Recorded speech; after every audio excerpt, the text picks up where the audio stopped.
So I wanted to go over something that happened to me yesterday in the float tank. And if you've never experienced a float tank before, basically what it is a tank full of tons of salt water. The temperature is the same as your body.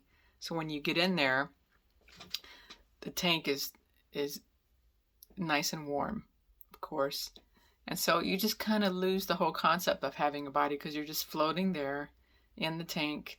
You close it and you're just there. You could turn all the lights off if you want, or you can they have these little stars. You can have that on or just keep the light on. It's totally up to you. Another thing that I do is I connect music off of my phone, and that just funnels through into the tank, which is really nice. But anyway, most of the time when you go to the float tank, you end up going in there and everything's great and you have a relaxing time and you come out just feeling so much more peaceful. But sometimes when you go in there, especially if you had something that was challenging before you went there, like you got triggered or something, when you get in there, then you're faced with that all by yourself in a tank, right? In this space of nothingness except for the water and you. And that's what came up for me. So I was triggered right before I got in there, and it just came out of the blue. Triggered about feeling safe, not feeling safe actually. And so when I went into the tank, I thought, oh, it's not that big of a deal, it'll be okay. But then it was just kind of got overwhelming. So what I started to do was doing some processing work on myself, processing through this, just seeing where in the body I was feeling it, being aware, open to it, and doing some repression work with it. So the whole 45 minutes was all processing work, processing through this major fear that I was feeling, letting my body do whatever it needed to do, letting tears come, just being with it, being open to it.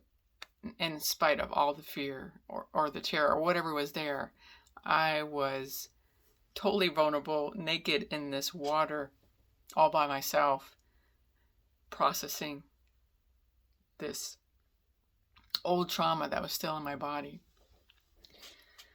So if you ever get a chance to do this, to go to a float tank, just know that it's not always going to be peaceful.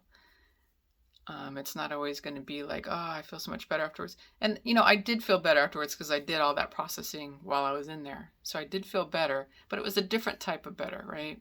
It was a better, like, I felt better in a way where I really worked through a lot. So I was pretty tired afterwards, right? Because I did a huge session on myself of processing all these old traumas and programming that was still stuck in the body.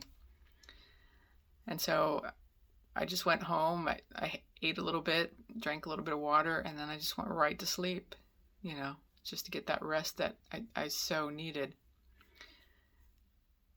So it was interesting to do this work inside of the water. I think I may try that again and just see what comes up in the water and see where it takes me, right?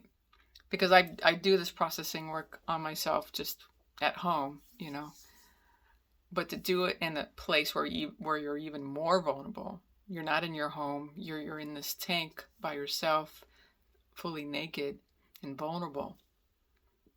That brings up more. I think it really brings up more of what's really going on inside. So I kind of recommend it. And if you think you're ready for that next level of processing, go for it. But if you're not quite sure, just it's not necessary. You can do all this at home. So I just wanted to put that out there. I just want to let you know what my experience was. And it was interesting. That's for sure. It was interesting. It wasn't intentional. I didn't plan any of that. I mean, I just planned to go in there and have a peaceful time. But it ended up being pretty intense. Pretty intense.